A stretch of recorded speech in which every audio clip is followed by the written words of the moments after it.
नमस्कार, मैं हूं आपके साथ गौरव राजेंद्र। बुलेटिन की शुरुआत करते हैं। भारतीय क्रिकेट टीम में हरियाणा के क्रिकेटर अंशुल कंबोज को शामिल किया गया है और इस अवसर पर हरियाणा के मुख्यमंत्री नायब सिंह सैनी ने वीडियो कॉल के जरिए क्रिकेटर से बातचीत कर उन्हें शुभकामनाएं दी। साथ ही मुख्यमंत्री नायब सिंह सैनी ने सोशल मीडिया प्लेटफॉर्म एक्स पर भी पोस्ट करते हुए लिखा कि इंग्लैंड में चल रही टेस्ट सीरीज के लिए करनाल के लाल अंशुल कंबोज का भारतीय क्रिकेट टीम में चयन होना समस्त हरियाणा वासियों के लिए गर्व और उल्लास का विषय है। हरियाणा की माटी में खेलकर इस मुकाम तक पहुंचने वाले होनहार बेटे अंशुल को आज वीडियो कॉल के माध्यम से सीएम सैनी ने हार्दिक बधाई और शुभकामनाएं देते हुए उनके उज्जवल भविष्य की कामना की।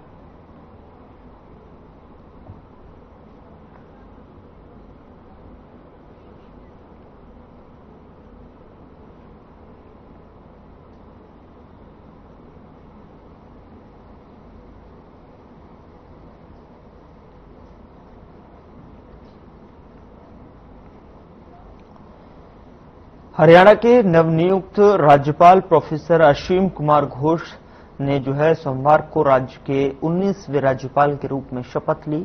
हरियाणा राजभवन में आयोजित समारोह में पंजाब और हरियाणा के उच्च न्यायालय के मुख्य न्यायाधीश न्यायमूर्ति शील नागू ने प्रोफेसर असीम कुमार घोष को पद पर और निष्ठा की शपथ दिलाई। शपथ ग्रहण समारोह में पंजाब के राज्यपाल गुलाब चंद कटारिया, हरियाणा के मुख्यमंत्री नायब सिंह सैनी उपस्थित रहे और इनके अलावा राज्यपाल की धर्मपत्नी मित्रा घोष और मुख्यमंत्री की धर्मपत्नी सुमन सैनी सहित राज्यपाल के परिवार के सदस्य भी उपस्थित रहे।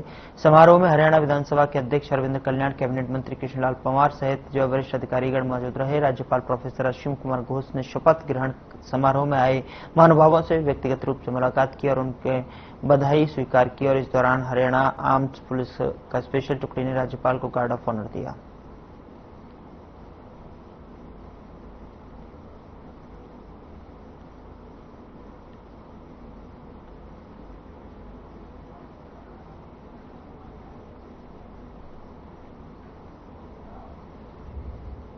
हरियाणा सरकार द्वारा भ्रष्टाचार पर जीरो टॉलरेंस के अनेक दावे और वादे किए जाते हैं, परंतु उन दावों पर अधिकारी और कर्मचारी सरेआम पलीता हुआ नजर आ रहे हैं। और इसका उदाहरण चीका में करोड़ों रुपए की लागत से बनने वाले निर्माणाधीन स्टेडियम में देखने को मिला है, जहां पर नगर पालिका चेयरपर्सन रेखा रानी निरीक्षण करने पहुंची तो घटिया निर्माण सामग्री का प्रयोग किया जा रहा था, जिससे देखकर चेयरपर्सन भड़क गई और अधिकारियों को मौके पर जमकर लताड़ लगाई और अधिकारियों को ठेकेदार के खिलाफ कार्रवाई करने के आदेश दिए।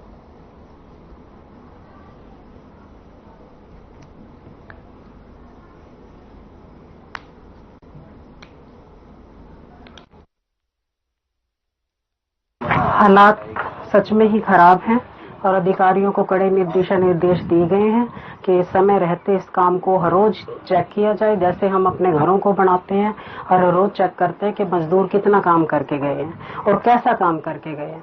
हम अच्छे से अच्छा यहाँ पर सामग्री लगाकर, मटेरियल लगाकर इसको दोबारा से जहाँ भी हमें कमी मिली है उसको नोट किया गया है और उसको जल्दी ही दूर करने का प्रयास किया जाएगा। देखिए, मेरा कार्यकाल तो 2022 से शुरू हुआ था और जब से शुरू हुआ था उस तभी से ही मैं इस प्रोजेक्ट के पीछे लग गई थी, क्योंकि ये सच में हमारा ड्रीम प्रोजेक्ट रहा है और मेरी पूरी कोशिश है कि समय रहते इसे मैं पूरा कर दूं। नहीं, भ्रष्टाचार के उस तो मैं ये कहना चाहूंगी कि हमने जो यहाँ कार्य हुआ है हमने अभी उसकी पेमेंट नहीं की है, इसी आधार पे रोकी हुई।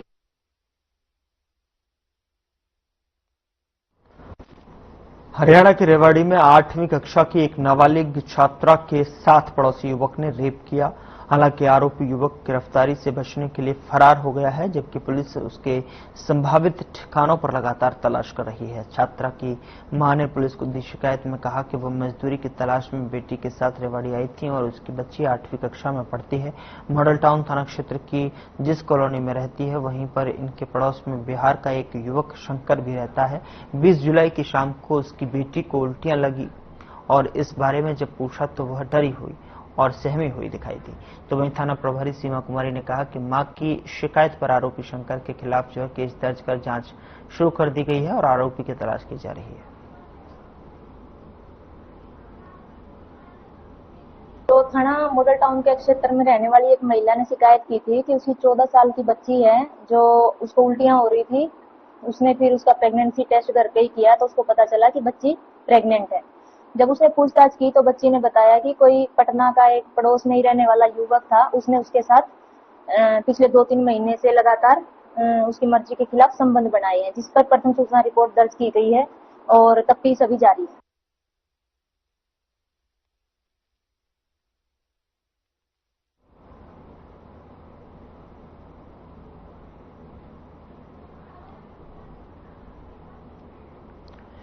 पुंडरी में गांव पाई निवासी केलो देवी उम्र लगभग 55 साल की महिला की कानों की दोनों बालियां झपटकर युवक फरार हुआ।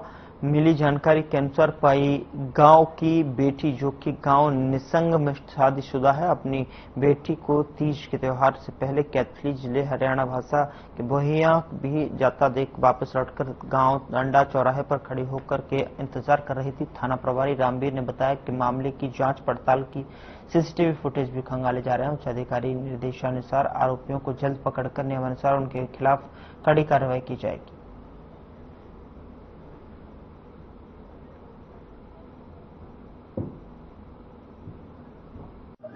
सर, ये जो फतेहपुर में है, नहर की पटरी पे हुआ क्या था, कोई एक मोटरसाइकिल चालक था, उसने किया है और पुलिस अधीक्षक महोदय के निर्देश अनुसार हम इसमें तत्परता से कार्रवाई कर रहे हैं। सीआईए की टीमें भी लगी हुई हैं, हम भी लगे हुए हैं। पाई गांव की बेटी है और वो अपनी लड़की के कोथड़ी दे के आ रही थी। रास्ते में वो डांड से उसके मोटरसाइकिल बैठे, बाली ले गए सर।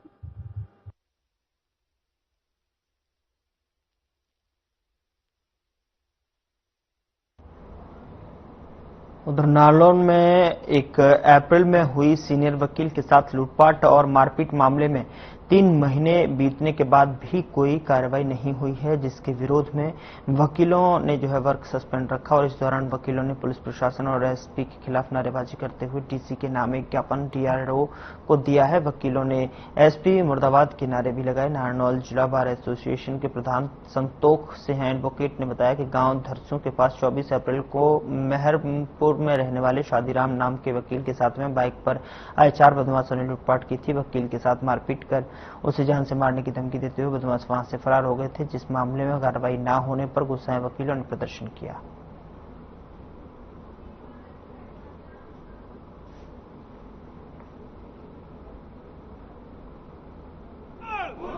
एक सीनियर साथी अधिवक्ता है शादीराम जी के साथ 24 तारीख को 24 अप्रैल 2025 को कोर्ट से घर जाते थे। मेहरमपुर के रहने वाले हैं। दरसू गांव के पास 3 अज्ञात लोग आए स्कूटी लेके और इनको रोक के इनके साथ मारपीट की गई और इनसे 2000 रुपए 1500 रुपए जेब में थे वो छीन लिए। उसके बाद जो इनके साथ मारापीटी की, ज्यादा मारापीटी करने के बाद ये हॉस्पिटलाइज हुए। 25 तारीख को पुलिस आई, पुलिस को बयान दिए, एफआईआर लॉन्च हो गई, जो एफआईआर नंबर 101 है। एसपी नारनौल मुर्दाबाद।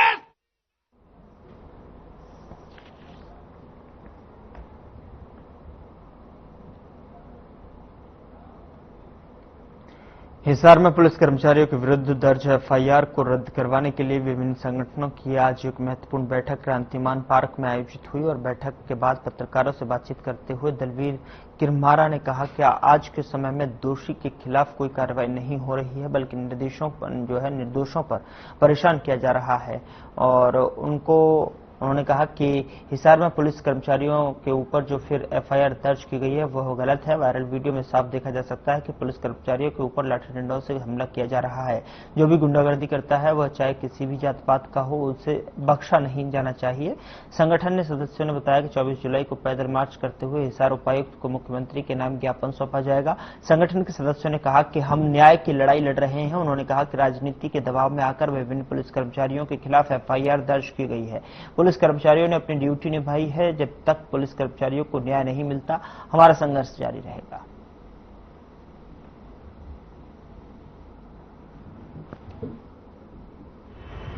कोई काटना।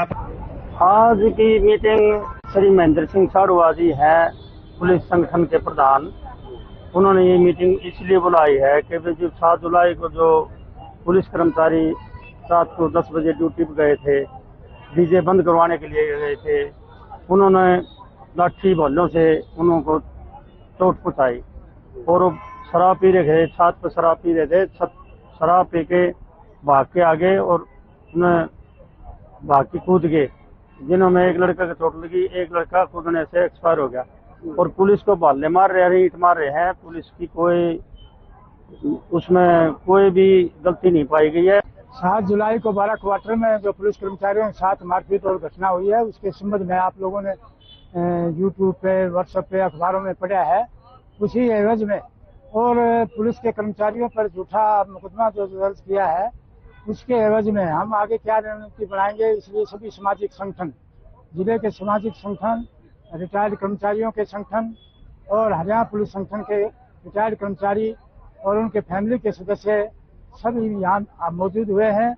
और आज ये निर्णय लिया गया है कि 24 जुलाई को परसों 10 बजे यहीं फिर हम इकट्ठे होकर के और मुख्यमंत्री के नाम ज्ञापन दे करके पैदल मार्च करते हुए डीसी को वो ज्ञापन सौंपेंगे।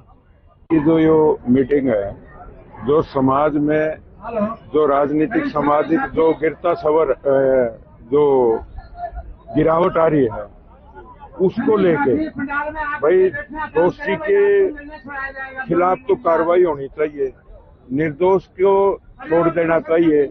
यहाँ उल्टा हो रहा है, निर्दोष के खिलाफ दबाव में कार्रवाई होती है और जो दोषी है उसको छोड़ा जाता है। हम ये कह रहे हैं कि चाहे हम 36 बिरादरी के लोग, सभी धर्मों के लोग, ये देश हिंदुस्तान हमारा सबका है। न्याय दो, न्याय दो, न्याय दो, न्याय दो।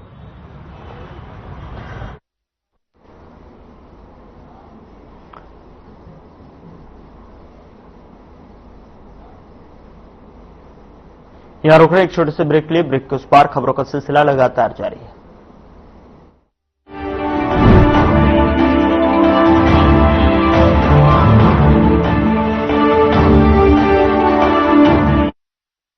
क्या आप जिम जाते हैं, कसरत करते हैं, फिर भी आपकी सेहत नहीं बनती? काजू बादाम किशमिश मेवे प्रोटीन के डिब्बे खाते हैं, फिर भी कुछ असर नहीं होता? तो इसका मतलब है आपका पाचन तंत्र खराब है। और जब तक के पाचन तंत्र दुरुस्त नहीं होगा, आप जितना मर्जी अच्छे से अच्छा खा लो, आपकी सेहत नहीं बन सकती। इसलिए हमारी संस्था सन्यासी आयुर्वेदा ने एक ऐसी दवा का निर्माण किया है जो कि आपके लिवर, आपके पाचन तंत्र को दुरुस्त करने का काम करती है, ताकि आप जो भी खाएं उसका पूरे का पूरा निचोड़ आपके शरीर को लगे, आपकी भूख बढ़े, खाया पिया सही से लगे, नया खून बने, हड्डियों में जान आए, वजन बढ़े और आप मोटे तगड़े खूबसूरत पर्सनैलिटी के मालिक बन जाएं। सिर्फ 699 रुपए की पूरे 1 महीने की दवा होती है और आप इसे घर बैठे 01145454545 पर फोन करके दवा मंगवा सकते हैं।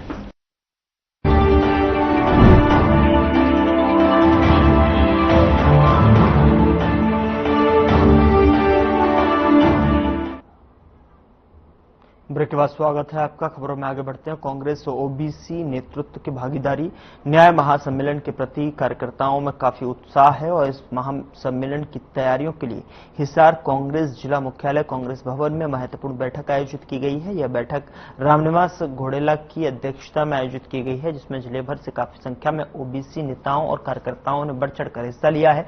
इस मौके पर घोड़ेला ने कहा कि दिल्ली के तालकटोरा स्टेडियम में 25 जुलाई को होने वाले न्याय महासम्मेलन में कांग्रेस अध्यक्ष मल्लिकार्जुन खड़गे और कांग्रेस के राष्ट्रीय नेता राहुल गांधी ओबीसी के अधिकारियों और अधिकारों के लिए जो है आवाज बुलंद करेंगे।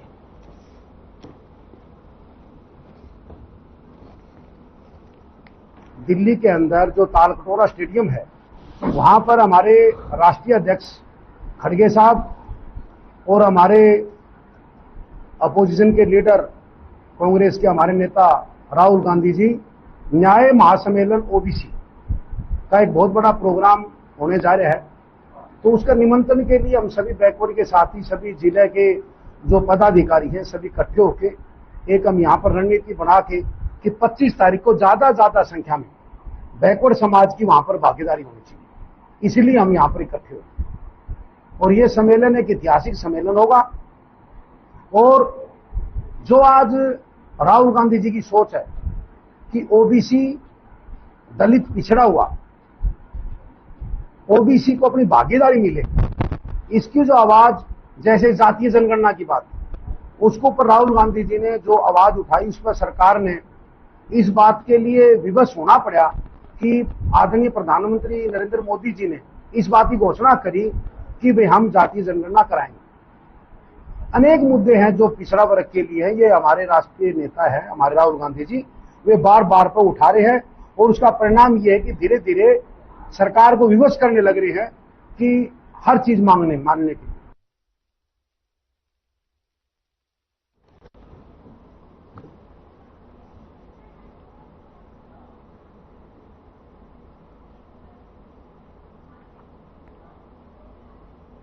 हरियाणा में आए भूकंप के बाद अब दिल्ली एनसीआर के कई इलाकों में जो है भूकंप के झटके महसूस किए गए हैं। बता दें कि सुबह करीब 6 बजे 3.2 की तीव्रता का भूकंप आया था, जिसका केंद्र फरीदाबाद में बताया गया। हालांकि इस दौरान गनीमत यह रही कि अभी तक किसी के हताहत होने की या किसी तरह के नुकसान की कोई खबर नहीं आई।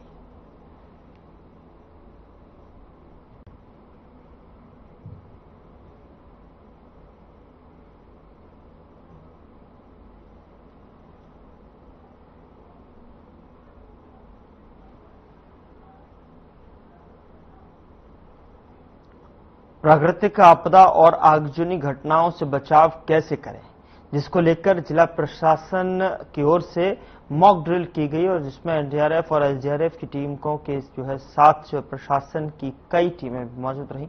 बता दें लगातार बढ़ती आपदाओं और आगजनी की घटनाओं की बढ़ोतरी को देखते हुए आमजन को कैसे बचाया जा सके, इसको लेकर जिला सचिवालय में एनडीआरएफ और एसडीआरएफ, पुलिस प्रशासन और दमकल विभाग अन्य प्रशासन की टीमों के साथ मॉक ड्रिल किया गया। इस दौरान अगर भूकंप में ज्यादा नुकसान होता है या फिर भयंकर आग लग जाती है तो उसमें आमजन का ज्यादा नुकसान ना हो, कैसे बचाव किया जाए और एनडीआरएफ और एसडीआरएफ की टीम कैसे काम करती है।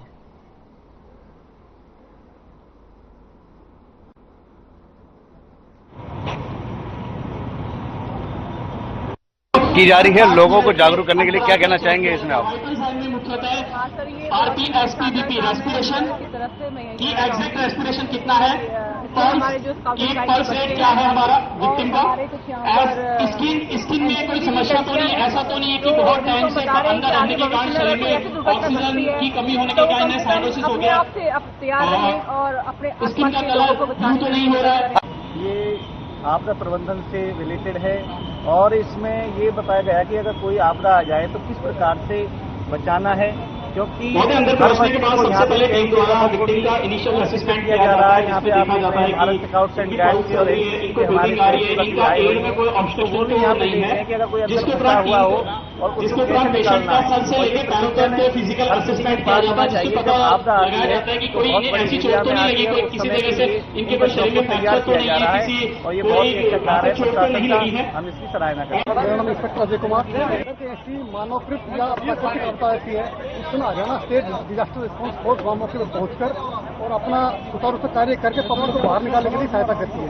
हमारे पास हर प्रकार के इंस्ट्रूमेंट है, लकड़ी, लोहा, दीवार, कंक्रीट की हो चाहे वो ईंट की हो, हम उनको आसानी से काट कर और अंदर फंसे व्यक्ति को बाहर निकाल सकते करने में सक्षम है। हमारे पास इतने बड़े बड़े इंस्ट्रूमेंट है, इनका इस्तेमाल करके हम उससे निपटने के लिए कार्य करें। दोनों का इस्तेमाल कर इसमें समय लग सकता है, लेकिन हम उसको कार्य करेंगे जरूर, उसका पूरा करने के लिए हम सक्षम है।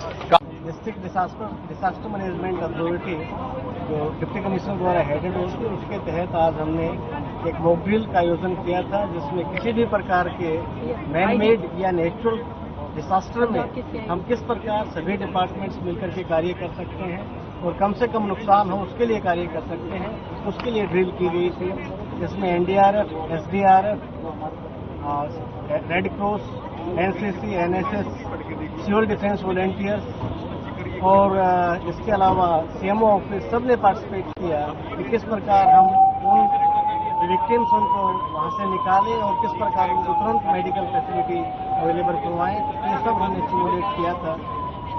सर, आज सुबह भी 4.1 की तीव्रता के अनुसार से भूकंप आया, तो क्या उसको भी मद्देनजर रख के किया जा रहा है? बिल्कुल, अभी पीछे 2-3 ऐसी घटनाएं घटी हैं। पहले एक और 10-15 दिन पहले एक और भूकंप भी आया था, जिसमें एपी सेंटर रोहतक था, फिर एक झज्जर था। अभी आज सुबह भी हमने देखा है, तो कई बार ये इस तरह की जो आपस में शॉक्स होते हैं ये कई बार अर्थक्वेक से पहले आते हैं। फिर भी हमें बिना इसमें घबराए हमेशा तैयार रहना होता है और इसके लिए यहाँ डिस्ट्रिक्ट लेवल पे भी ये किया है। इसके अलावा हम स्कूल लेवल पे भी ट्रेन कर रहे हैं।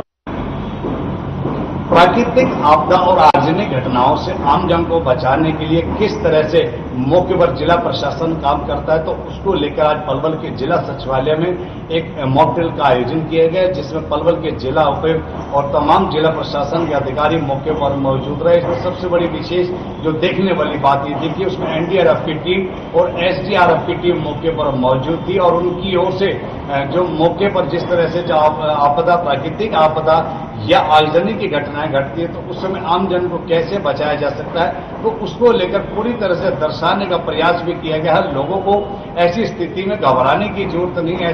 ऐसी स्थिति में जब भी प्राकृतिक आपदा आती है या कोई आगजनी घटना घटती है तो ऐसे में लोग किस तरह से प्रशासन की मदद भी करें और खुद को भी मजबूती से उस आपदा की घड़ी से बाहर निकालने का प्रयास करें। तो ऐसी तमाम चीजों को लेकर आज मॉक ड्रिल का आयोजन किया गया, जिसमें भारी संख्या में प्रशासन के साथ साथ आमजन भी वहां मौजूद थे। लोगों को पूरा इसके बारे में बताया गया कि ऐसी स्थिति में आपको घबराने की जरूरत नहीं है। जब भी ऐसी स्थिति हो तो उसमें सबसे पहले आप अपना संयम रखें, मजबूती से एक दूसरे का सहयोग करें और तमाम जब भी जिला प्रशासन मौके पर पहुंचता है तो सभी मिलकर उसका भी सहयोग करें ताकि आम जन को ऐसी बड़ी बड़ी घटनाओं से बाहर निकाला जा सके। तो उसको लेकर आज पलवल जिले में लघु सचिवालय में आज मॉक ड्रिल का आयोजन किया गया। कैमरामैन राजीव के साथ परवीन आहूजा, पलवल।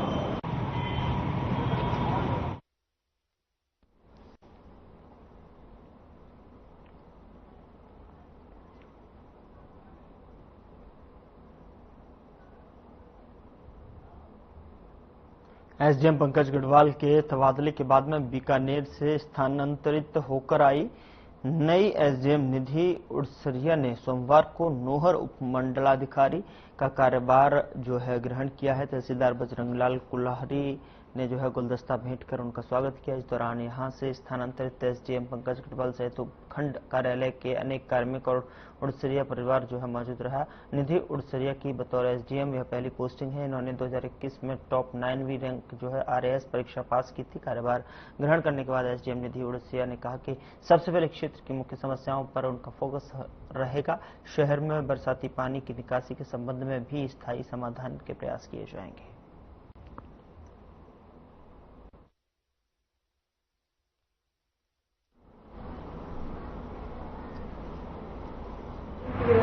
किसी प्रकार की कोई अव्यवस्था न फैले और एक टीम के रूप में हम कार्य करते हुए उसको शांतिपूर्ण तरीके से संचालित करें। डीएलओ के साथ मीटिंग करी थी और उनसे जल भराव से संबंधित जो भी समस्याएं थी उनके बारे में पूछा तो उन्होंने कहा कि इससे रिलेटेड उन्होंने काफी काम किया है और पहले जो काम 6 घंटे में ड्रेनेज का होता था अब 2 घंटे में होने लगा है, तो काफी इंप्रूवमेंट है।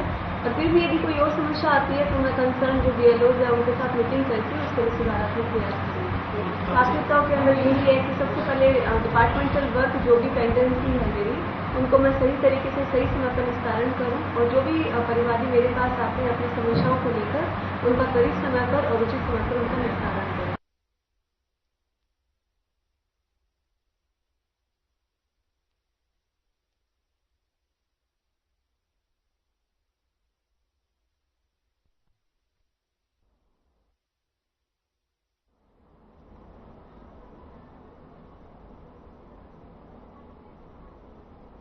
फिलहाल बुलेटिन में इतना ही। नमस्कार।